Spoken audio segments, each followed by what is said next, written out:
Good day, everyone. Welcome back to the BEE Chamber podcast. Super excited to be back. It's episode number 13, and we're excited to be discussing a very important topic to myself as well as to my colleague that's joining us today. The topic of Youth Month, Youth Day, as well as the Y.E.S Initiative.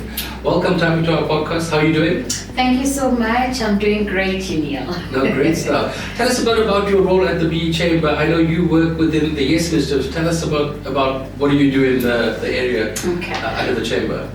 So I'm the Y.E.S implementation partner. So my main role is to ensure that the Y.E.S programs run smoothly and ensuring that all milestones that are met within the program up until the closure of the program. No, great stuff. And I think today is a very important topic that we're discussing, and I want to just focus on three different areas. I want to start off with the concept of Youth Month. We know that South Africa has quite a long history in terms of apartheid, segregation, and also challenges that we face. And just from your perspective, how do you see Youth Month happening this year and today? Do people still remember that we're celebrating or we're remembering a day that has significant history? Definitely. With Youth Month and what it stands for and what it represents, which is basically trying to get inequality and the oppression of apartheid away as a stigma, and ensuring that this Youth Month is empowered with ways on how to move forward. So there's lots of dialogues that go on during this month on how do we move forward as a country, because this happened in 1976, 94 the elections came about and there was change. So how do we as a country continue having continuous change, number one, and number two, how do we also as the youth continue to be relevant in this change, especially because generations continue. It's moving further and further away from the people that were actually involved in the march to the people now that are benefiting from it. So how we need to look at it as youth now is how do we make it more relevant in this day and age, and how is in our day and age the movement supposed to move forward? Even though there's still a lot that's happening, there's still a lot yet to happen, but the good thing that we are moving. No, that's great to hear. I mean, sometimes you feel like, Youth Month comes along, we just have a lot of workshops, conferences, a lot of engagements about this day in the history, but then it just stops there. Do you feel like, the youth of today actually realize what this month is for and what this day is for on the 16th of June? Do they actually know the history behind it, or do they just see it as a public holiday? The youth of today see it as what it's about.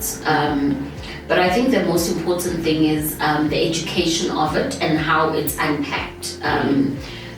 Black history in South Africa is not something we really concentrate on, but it should be something we do within school. So as a youngster in high school, I should understand what my Black history is and what happened within my country to empower me that as growing up, becoming a youth, becoming a participant within the economy, how do I best put my foot forward? How do I best make sure that as an individual, I give back not just to myself and my family, but also to the community at large? Because I think that's what it's mostly about, giving back.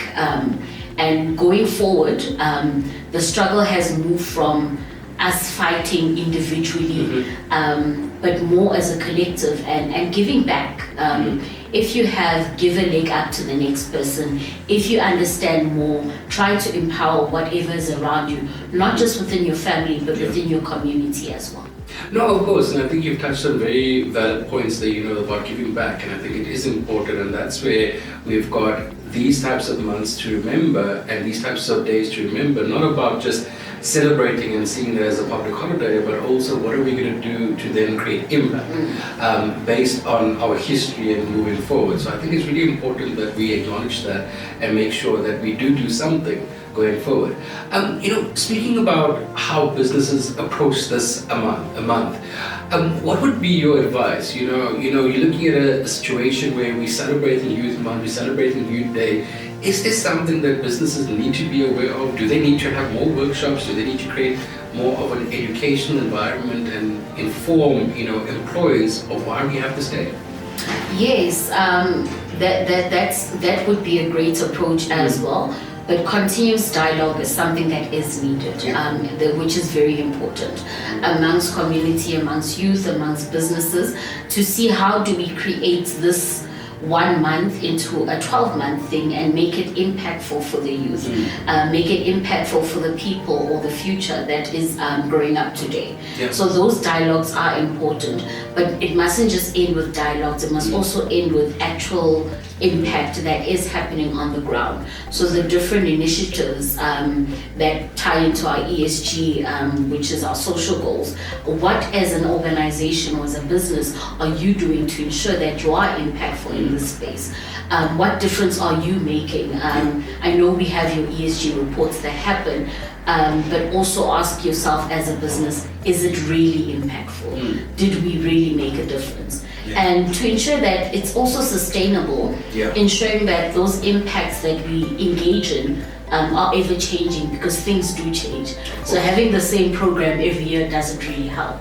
No, exactly. I think we need to obviously be innovative, we need to be agile, where there's changes happening in our environment, we need to move with those changes.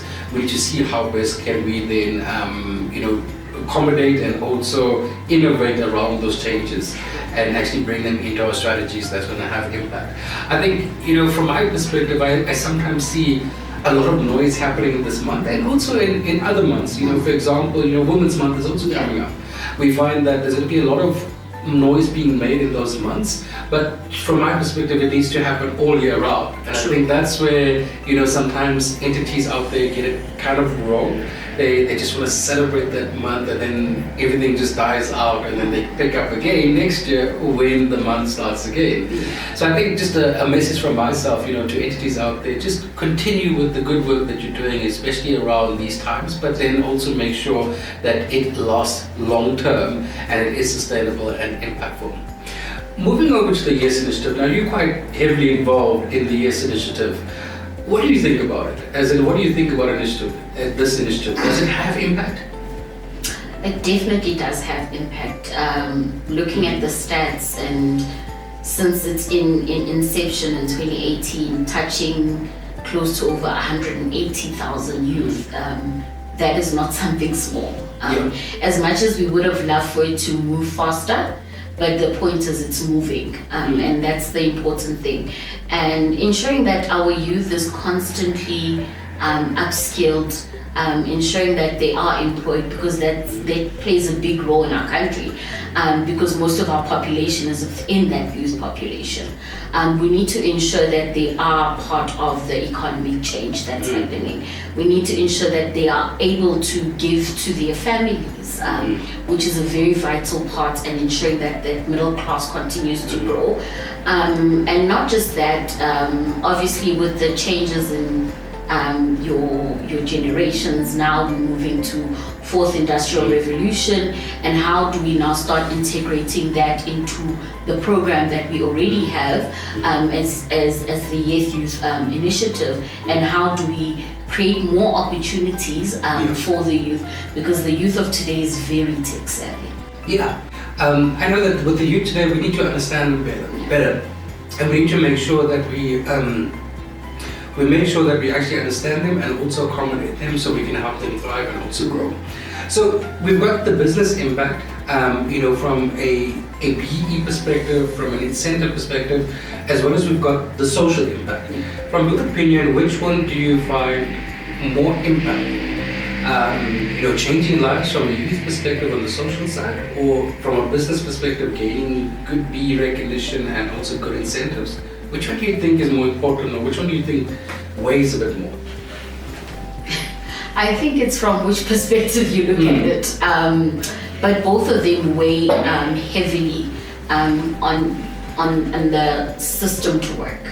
On the social aspect of it, ensuring that our youth are skilled, ensuring that our youth do have income, they are employable, ensuring that we decrease the youth unemployment, we touch our communities that we are in, and that activates the economy to work. But then on the other side, for business, ensuring that my business continues to run and I'm on cutting edge. I need to keep employing people. And looking at where we're going, it's the youth. And most of the workforce now is youth. So it's important for me as a business to ensure that I employ the right people with the right skills, and I give back to the communities with the correct skills. And obviously then comes the BE element of it. As a business, what do we gain from it? Because as I said earlier on, it's about improving lives, it's about making change. And how do we do that as a business is you give back, and then ultimately we receive back through our incentives that we get, such as BEE and ties to the ESG goals. Yeah, exactly that. I think it's a very balanced approach that you need to take. I think that you need to look at it from all angles. There's not always going to be, focus just on one area and that's it, because at the end of the day, you want to make sure that there's social impact, but you're also running a business and you need to benefit from both angles. And I think those that implement the Y.E.S Initiative quite well, where you start off with what are we trying to achieve in terms of impact, the compliance, the business benefit kind of then follows, once you make sure that you've got your end goal of that social impact. So I think it goes both ways, and also, like you mentioned, it depends on how you look at it and who's looking at it, and from what angle. Sometimes you find companies making these decisions and they're actually changing a person's life. But they don't see that. They see, okay, let's look at the BEE scorecard. How many, do we jump up a level? Do we jump up 2 levels? And they don't realize that there are people behind this initiative that you've changed their life. And these are the people that are going to be a part of the program. From your experience, how has it been engaging with youth? Being a part of the program, them fulfilling their 12-month obligation in terms of workplace experience. How's it been? Has there been challenges? With every program there are challenges. But the biggest thing is that I've established is that a lot of the youth actually don't know about the Y.E.S program. And that's where the first problem starts, is that they don't know that a program like this exists. And ensuring that the reach goes way beyond just what we see on social media, but it actually touches the individual communities that we go to. Such as last week I was in Tembisa at an event. I found most of the youth I spoke to actually don't know the Y.E.S program. They don't even know what it's about. And it's so interesting that it's just here in Gauteng. You would think in some rural parts of South Africa you would hear that, but it's still happening in Gauteng. So it's important for us to keep on engaging to make sure that the reach of the programs are reaching the people that it needs to reach. Yeah, and I think education is critical. I mean, it's a responsibility, I would say, to everybody involved in our industry, everybody that's involved in the space that is aware of the Y.E.S institution, continuously advocate for it. We might be putting opportunities in front of youth that are going to be grabbing that to then change their life in a certain way, and this program could obviously do that for them in terms of building their career and going forth. So yes, I think it's about education. It's just really sad to hear that youth are not really aware of it. I know that even the Y.E.S for Youth NPC does a lot of work around this space. We do a lot of work around this space, and we try to make sure that we just create noise around education around the initiative. So with the challenges obviously comes a lot of promising solutions and also promising stories. Have you seen some really successful stories out of the Y.E.S Initiative, as in something that you can really pinpoint to say, okay, this person's gone to this program and they're being successful? Very true. There's a lot of success story, and what I love about this program is it doesn't just concentrate on one side of the youth, such as youth that just have matric. It looks at youth that have matric, youth that have completed their tertiary studies, people that are sitting at home unemployed, only having 1 or 2 years work experience, and giving those people the platform to get into workspaces.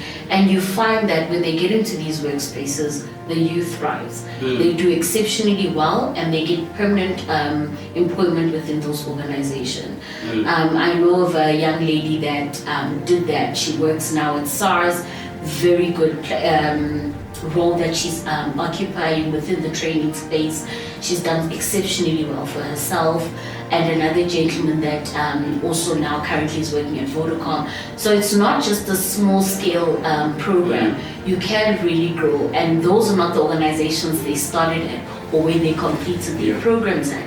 But the fact that they got those skills, they moved on to bigger and better things is what's important. Yeah, and that's the purpose of the program. It's to allow for that 1 year workplace experience, to give that person the opportunity to hopefully gain formal employment. Yes, it is a 12-month contract, and it does come to an end, but at the same time, it's that year-long experience in terms of teaching you different skills, teaching you discipline in the workplace, teaching you different sort of areas within the work area that you will then take on to your new job, and also be more eligible to obtain formal employment. So that's the purpose of the program.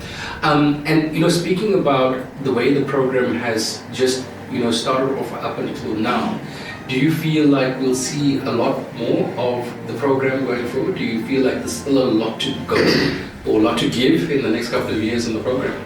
Definitely. I think this program is still way in its early stages. We have corporates that have joined that are currently doing Y.E.S. And I think another important thing to also highlight to corporates is you can complete the Y.E.S program even if it's not for BEE purposes. This program is one program that is really about impact. It's really about solving the unemployment issue, and the only way we can do that is by giving skills and giving back to our communities. So looking at it and its progression, it's a great progression, but I feel it's one of those programs that are still going far, and it hasn't really maximized its potential yet. Of course, I also still see it, thriving in the future, especially when you've got such statistics that you've mentioned. Over a period of time, we've created quite a number of jobs through the program. There's still a lot more that can still happen underneath the program. It can also evolve. Certain changes can also happen within the program. So I'm very passionate about the Y.E.S Initiative, and Thami, you know my history. I was very heavily involved in this initiative. So I want to see it successful. I want to see it having that impact. And to some degree, I feel like, yes, it does have that impact, but I also feel like when businesses want to partner within this initiative, they need to understand youth. They need to understand what exactly they are going to be gaining out of this program, and what will they be doing within the workspace. And why I'm mentioning that is that sometimes you find that there's a generic job scope that's going to be provided to a person and just being passed off as a number. And that doesn't always lead to success. That's where you lead to challenges. Now, from your experience, how often do you see boredom in the job space for the youth? Do you feel like there's certain things that are just too boring for you to actually just continue working in that job? I won't say that. I'll say how you unpack the program is what's important. And what skills are you giving to the youth? And as a business, how do you see this program benefiting you? Leaving the BE factor, leaving all of those. How do you see this? And this is a great initiative to use as a talent pipeline for your business. The kind of skills you want to attract and want to retain within your business is how you should be looking at it. And ensuring that if I have these people and they have the minimum skills that I require, what do I as a business need to give back to them to ensure that at the end of the 12 months, they've received good quality workplace experience, and it was not just a boring admin job. That's the important part of this program, and the main focus of this program is ensuring that we give them quality workplace experience. It may be an admin job, but if this person can be general admin and move within departments, that would help, and not just look at one aspect of it. And another thing is, this program has what we call supervisors who do surveys. So checking up on making sure that you engage with the people that are mentoring the youth to see are there problem areas before problems become bigger and people actually do get bored, because no job is exciting all the time. Exactly. We need to ensure that we engage as a system, there's mentors, the business, which is your HR people, how they implement the program, the things that they include in the program to make it more interesting for the youth. Exactly, yeah. From my perspective, and I mean, you mentioned the concept of talent pipeline. Again, one of the areas that a lot of companies lack. There's that succession planning, there's a talent pipeline development. We always see, even with our own members that we engage with, somebody leaves the organization, there's a gap. There's no one really to then fulfill that. So this is also part of it. But just beyond that, I also see, or my advice also to companies out there is to see the youth as individuals rather than a number. And the reason for that is because with BEE legislation, there's always a target, there's always a number, there's always the calculation attached to it. Yes, that will follow, but at the same time, you need to look at the individual as an individual and see what you can actually implement for that person to then just give them some sort of impact in their life, to change their life, and then also help the business benefit from that change or benefit from that impact. It works both ways, as we've discussed also today. And just to add on to that is that not all youth that are on this program will actually go out and look for jobs. Some of them become entrepreneurs. Of course. So it's essential to ensure that you impart skills that this individual will use for the future. Yes. And even with the entrepreneurship, which is a big space that is currently growing, the youth in there also need support. So giving them those basic admin to help them put together their businesses is also very vital. No, great stuff. Thami, any last words from you before we start wrapping up our session today? I know you've shared quite a bit so far. Any advice to youth as well as business? I'll start with youth. My advice to youth is take this opportunity to educate yourself about the different initiatives that are around us. There are just so many initiatives that you can get involved in. And once you are in, make the best of those opportunities. Ensure that you're engaged in those opportunities. Ensure that you are there to learn and you are hungry to learn and grow from that process. It might look like a 12-month process, but you never know what happens after the 12 months. So make sure that it's a process that you gain and grow from it. And then from business is that we really need your support. We really need you to engage in such initiatives because it's important for our youth to stay relevant. It's important for them to be employed and be employable within our space, and giving back is essential. As I touched on it, touching one person is just not one person eating out of that. It's a whole family eating out of that, and it has a ripple effect. So I'll just ask business to continue promoting and engaging in such initiatives such as the Y.E.S program, because we really need private participations as well. Thanks, Thami, for your kind words and also your advice to youth as well as business. I appreciate your time also to be a part of our BE Chamber podcast. So much appreciated for that. To our viewers, I hope you found this session quite valuable. And if you need more information regarding the Y.E.S Initiative or anything relating to transformation, BEE, diversity, equity and inclusion, please feel free to reach out to the BE Chamber. We always are helpful in terms of providing information and also just navigating you to the correct path. So please feel free to reach out to us. Thank you very much to our viewers, and we will catch up again in our next episode. Goodbye.